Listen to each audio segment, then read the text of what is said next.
Cerita diawali dengan memperlihatkan sebuah insiden kecelakaan hebat yang mengakibatkan sebuah sedan terpental ke angkasa dan jatuh tepat di atas jalur lintasan kereta, sementara sang pengemudi bernama Roni masih terjebak di dalam mobil dan tampak pasrah saat ada kereta yang melaju persis ke arahnya.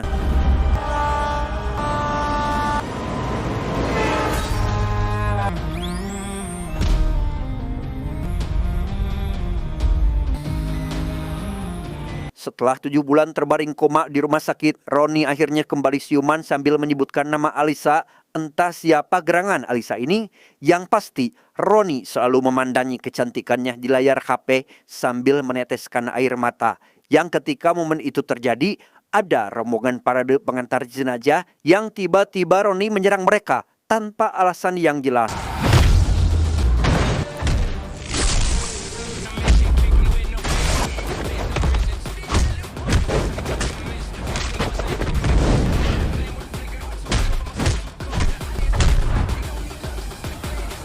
Terkait keanehan yang sering Roni alami belakangan ini, sang kakak yang bernama Jitu membawa dia pergi untuk berkonsultasi. Menurut sang dokter, trauma berat akibat kecelakaan itu sangat berpengaruh terhadap kestabilan otak Roni yang juga sangat memungkinkan dia sering berhalusinasi. आपको पता है कल रात को क्या हुआ? देखिए doctor.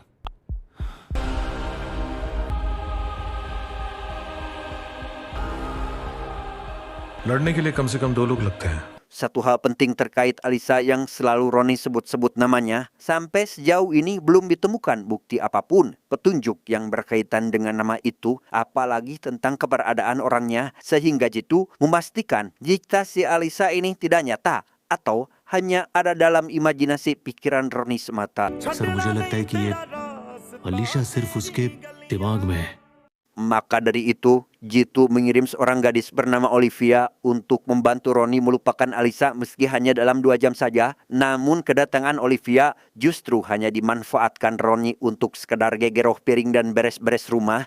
Karena bagi Roni sendiri, Alisa tidak akan pernah tergantikan oleh siapapun dan dengan cara bagaimanapun. हद हो गई यार, भांग भयंकर हो गई जिंदगी के। वीडियो अंग्रेजी हो रही है। Dan betapa terkejutnya Roni saat menyadari jika semua hal tentang Alisa tiba-tiba hilang dari rumahnya. Bahkan semua foto-foto dan video di galeri ponselnya pun sudah terhapus. Curiga hal ini dilakukan oleh Jitu. Maka Jitu yang sedang mendapat panggilan untuk memperbaiki mobil seorang emak-emak pun seketika dipaksa Roni untuk segera pulang. Tak peduli harus terlibat cekcok dengan si emak tersebut. Ronnie छोड़ दे। Ronnie please, Ronnie.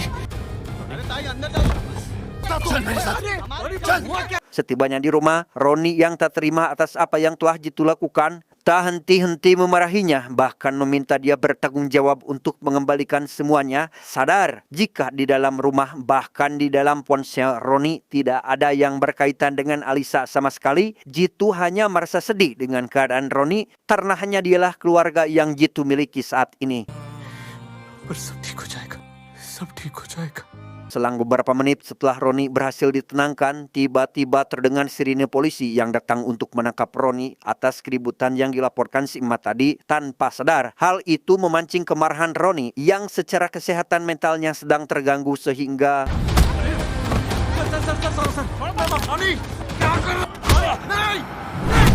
alhasil Roni dibawa ke kantor polisi dengan kedua tangannya yang sudah terborgol. Namun tatkala Jitu sedang menyinggung tentang Alisa yang hanya ada dalam bayangan imajinasi, tiba-tiba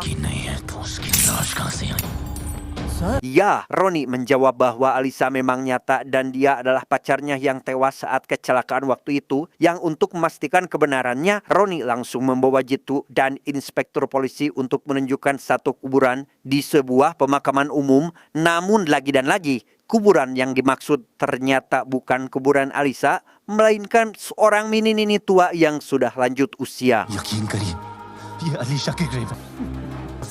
जो बदल गया। Alih-alih menerima kenyataan sebagaimana yang dijelaskan oleh kuncen kuburannya secara langsung, Roni justru menganggap jika mereka semua telah bersekongkol untuk membohongi dirinya. या तो लड़की मिलेगी या फिर Dan cerita pun flashback ke masa lalu, tepat ketika Roni masih menjabat sebagai seorang perwira angkatan laut, di mana ia bertemu dengan Alisa saat sedang mengejar seorang preman dan tak sengaja menjadikan ponsel baru Alisa untuk membaledog hulu si preman tersebut.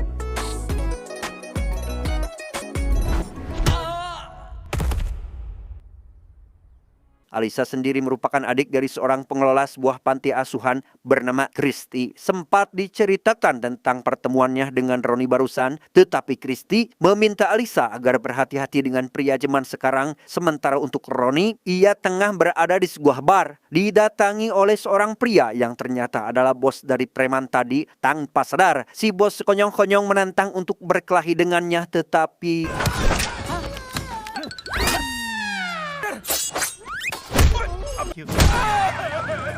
beralih ke rumah sakit saat Roni membawa pulang preman-preman tadi untuk berobat, sengaja bertemu lagi dengan Alisa yang mana ternyata merupakan seorang dokter di sana. Dan sejak pertemuan itulah mulai ada kedekatan di antara keduanya. Bahkan Alisa mengajak Roni untuk bertemu di suatu tempat. पे आना और मेरा phone लेके आना, okay? Bye.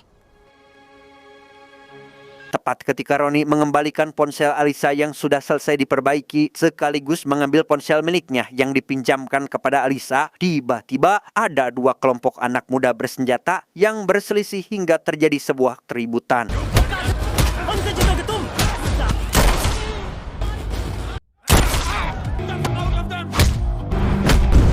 Maksud hati ingin melerai perkelahian, Roni justru dianggap telah ikut campur. Bahkan Alisa yang menghampirinya karena khawatir pun ikut-ikutan terancam. Sehingga mau tidak mau, Roni harus mengambil tindakan tegas untuk melindunginya dan...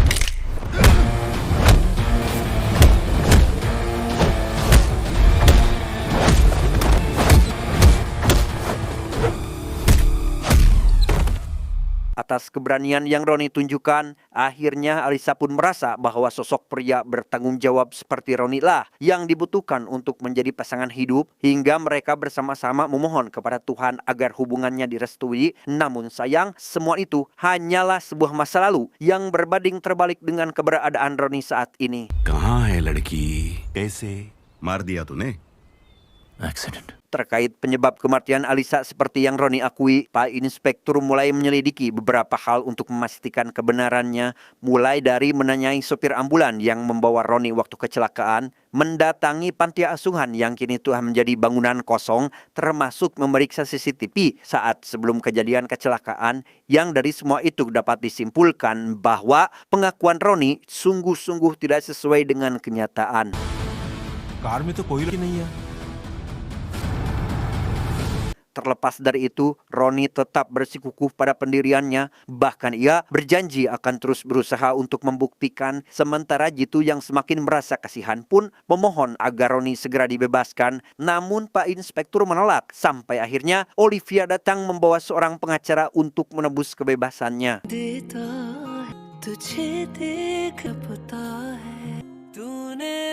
Bermula dari pertemuan selama 2 jam tadi, diam-diam Olivia jatuh hati kepada Roni, berharap bisa mengambil hatinya. Olivia lantas mengambilkan sebotol anggur untuk diminum bersama-sama. Namun ketika Olivia meremas-remas kertas dan membuangnya, seketika Roni teringat suatu hal yang sama tentang Alisa, sehingga ia bergegas menuju bangunan bekas panti asuhan tersebut.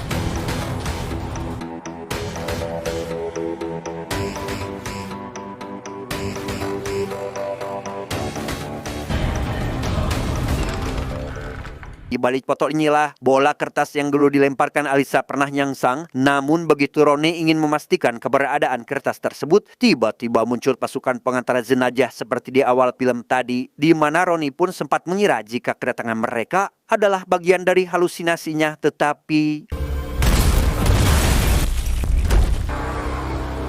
Ya, sebuah tembakan membuat bola kertas itu hangus terbakar bersama fotonya. Sedangkan Roni yang sudah tanpa yakin jika pasukan ini benar-benar nyata, seketika bangkit untuk melakukan aksi perlawanan.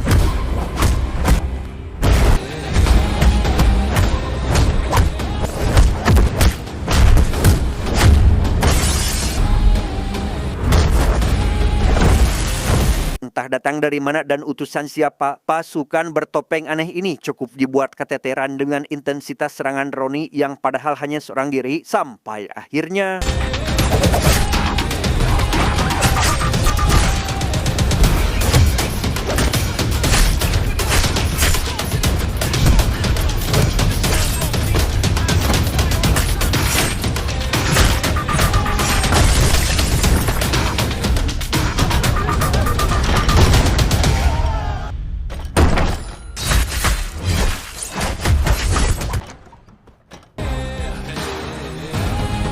Betapa frustasinya Roni saat itu. Bagaimana tidak, bola kertas yang semestinya jadi petunjuk sekaligus bukti keberadaan Alisa, mereka telah lenyapkan begitu saja. Namun saat ia tengah melampiaskan kekesalannya dengan memukul mereka menggunakan martil, tak sengaja mendagor tembok dinding ruangan dan Ternyata foto Roni bersama Alisa tersembunyi di balik dinding itu. Beruntung masih ada salah satu anggota pasukan yang masih hidup sehingga menjadi saksi bahwa Alisa memang pernah ada dan bukan sekedar ilusi semata.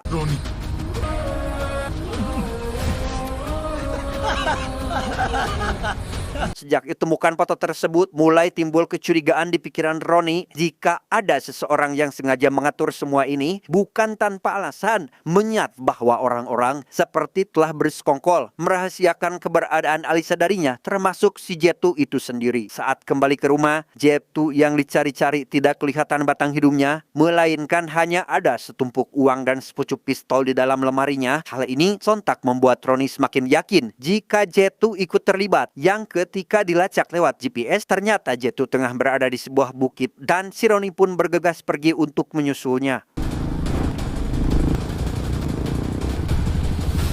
Roni yang semula diliputi dengan kemarahan seketika menjadi luluh saat melihat posisi Jetu yang tergantung di atas pohon, seraya meminta Roni segera pergi karena keberadaannya sekarang sedang dijadikan umpan sebuah jebakan.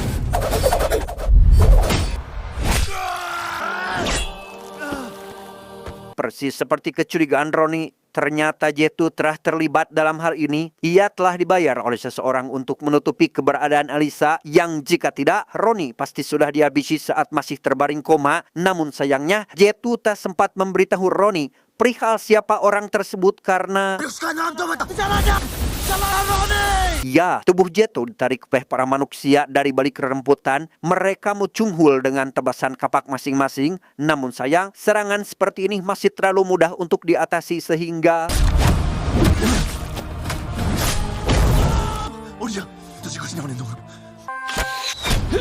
dan akhirnya Jetu menghembuskan napas terakhir setelah terkena sumpit beracun dari seseorang yang kita sebut saja Paul. Namun si Paul memilih pergi meninggalkan Roni karena belum mendapat perintah untuk menghabisinya. Di sebuah tempat di tepi jurang, terlintas bayangan Roni tentang sebuah momen di mana Kristi sempat memasang wajah baketut saat menjemput Alisa pergi. Bahkan Alisa sendiri mengaku jika Kristi tidak merestui hubungan mereka, yang mana berawal dari sinilah kecelakaan itu terjadi.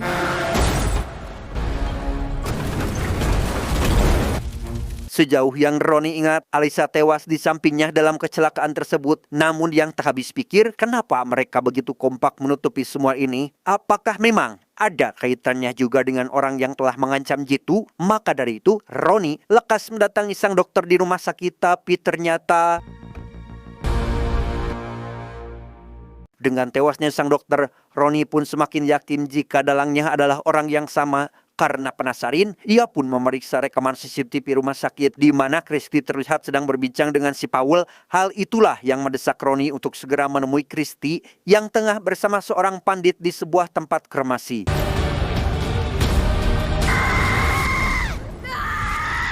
Karena tak ingin terbunuh sia-sia, akhirnya Kristi pun mengaku bahwa ia terpaksa melakukan semua ini karena Paul mengancam akan menghabisi semua anak-anak panti asuhannya. वो बहुत खतरनाक लोग हैं।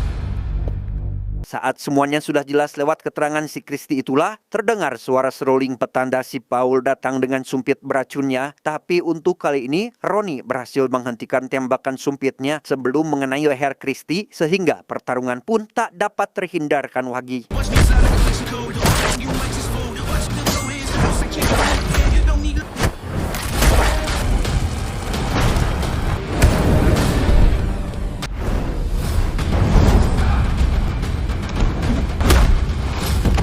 Meski sempat menumbangkan si Paul dalam pertarungan ini, tapi paling tidak Roni berhasil menjatuhkan ponsel si Paul yang bisa dijadikan sumber penyelidikan. Dan alangkah terkejutnya Roni saat menemukan beberapa panggilan tak terjawab dari si Olivia, sekaligus membuktikan jika dia masih satu komplotan dengan si Paul ini.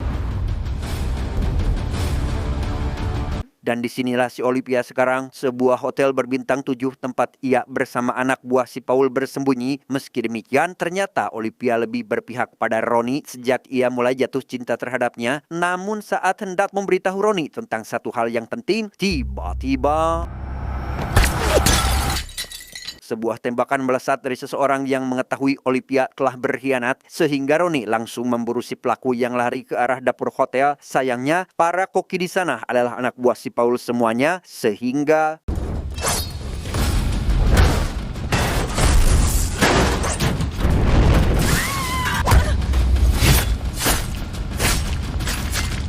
seiring pertarungan yang berlangsung, Ronnie dibuat terkesan dengan Olivia yang telah memilih berada di pihaknya. Dan satu hal yang tak diduga dari sebelumnya, ternyata si Olivia ini sangat jago dalam berkelahi.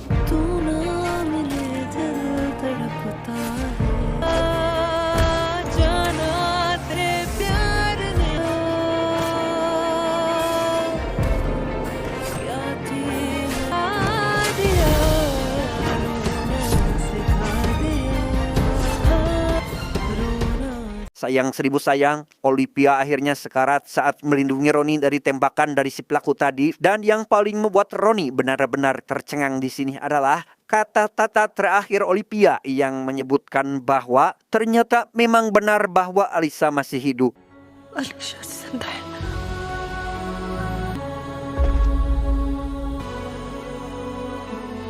Tak menunggu esok hari, Ronnie kembali ke pemakaman untuk menggali kuburan yang dia yakini sebagai kuburan Alisa. Dan benar saja, di dalamnya hanya terdapat tumpukan batu kerikil, sehingga dapat disimpulkan bahwa kuburan ini dibuat demi menutupi fakta keberadaan Alisa yang ternyata masih hidup di tempat lain. Beralih ke masa lalu saat sebuah prosesi pernikahan akan digelar, dan mari saya perkenalkan Anda pada seorang bos gangster bernama, kita sebut saja Balaram. Ini bebenguknya akan menikah dengan seorang gadis yang sangat mirip-mirip seperti dengan Alisa. Dia bernama Avantika, yang saat sedang memasuki tahap tukar cincin pengantin, tiba-tiba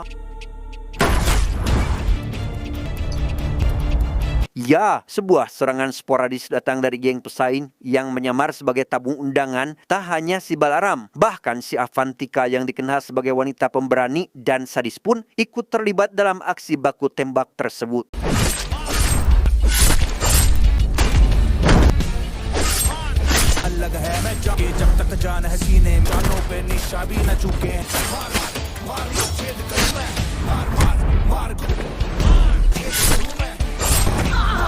Meski geng lawan berhasil ditaklukkan, naas bagi Avantika yang terkena tembakan di bagian punggungnya hingga tewas. Sampai-sampai si Balaram berani mengolok-olok Tuhan karena saking tak terima dengan kenyataan yang baru saja terjadi.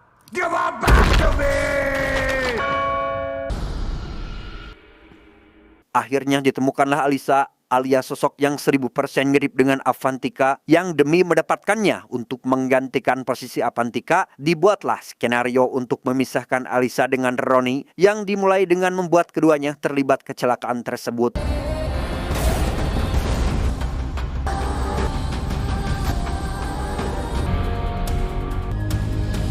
Disinilah Alisa sekarang, sebuah ranjang empuk dan mewah, namun ia terlihat begitu jijik dengan si Balaram yang tahu-tahu sudah berada di sampingnya, apalagi saat ia diajak menikah untuk menggantikan Avantika. Namun karena sampai detik ini Alisa masih sangat mencintai Ronnie, berjanji untuk tidak menikah dengan si Balaram, kecuali jika memang Ronnie telah melupakan dirinya. उसे कोई हरा नहीं सकता। Kembali pada si Ronnie saat berada di kantor polisi untuk menyampaikan informasi terbaru tentang Alisa, yang mana kali ini Pak Inspektur pun bersedia membantu menemukannya. Tanpa sadar, si ajudan inspektur membocorkan hal ini kepada Balaram CS, yang karena takut ujung-ujungnya Ronnie menemukan keberadaan Alisa, mereka pun memutuskan untuk menyerang lebih dahulu dengan menjadikan kantor polisi sebagai sasarannya.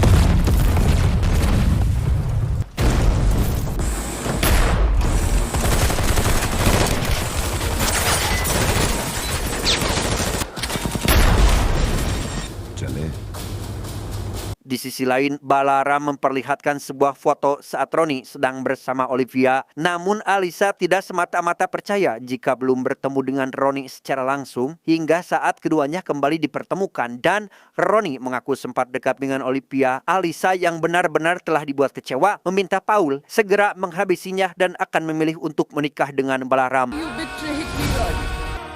I'll never forgive you, Ronnie. और फिर उसके बाद Sementara Alisa kembali ke kamar yang mana gaun pengantinnya pun sudah disiapkan. Di sisi lain, Roni justru dihadapkan pada pedihnya penyiksaan. Namun bagi si Roni, siksaan adalah sebuah pemanasan menuju aksi penghancuran.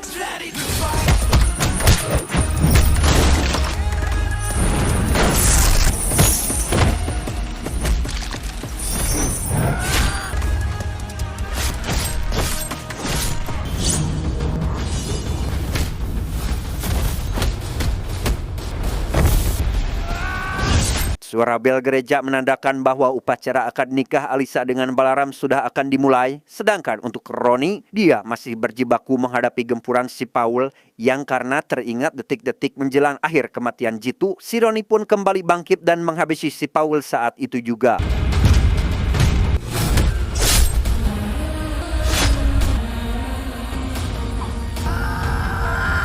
Beralih ke dalam aula gereja tempat pernikahan berlangsung, kedatangan Roni sontak memancing hadangan dari tim pengamanan di sana.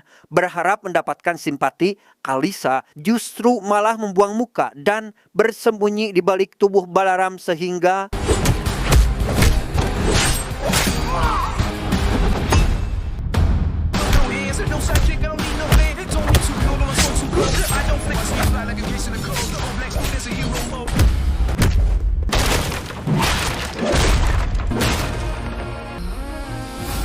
tak cukup dengan membiarkan anak buahnya mengeroyok Roni secara brutal, Balaram yang mendengar Paul telah tewas pun seketika dibuat murka dan langsung turun tangan mengajak Roni berduel dengan tangan kosong.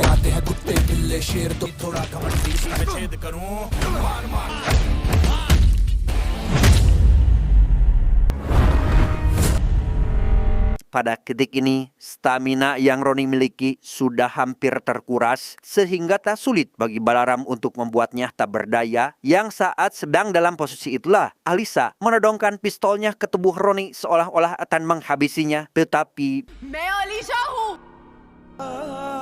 I am with you, Ronnie. ya, ternyata hatinya Alisa masih milik si Roni dan memilih untuk tetap bersamanya. Sedangkan si Balaram yang sudah sangat kecewa menentang Roni untuk kembali melanjutkan pertarungan.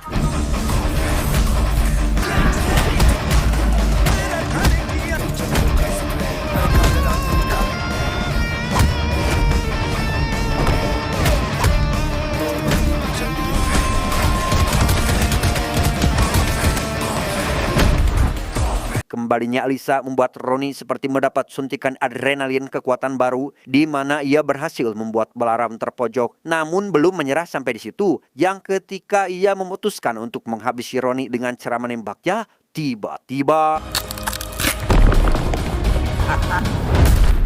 sungguh di luar dugaan, patung salib itu tiba-tiba roboh menimpa tubuh Balaram hingga tewas. Sedangkan Roni dan Alisa yang telah dipaksa untuk berpisah akhirnya dapat bersatu kembali hingga resmi menjadi suami istri. Tamat ending yang sangat mengronikan. Pesan yang bisa kita ambil dari film ini adalah kejarlah cinta sejatimu, tapi jangan lupa untuk memperjuangkan isi pesakmu karena tanpa itu semuanya adalah palsu. Adios.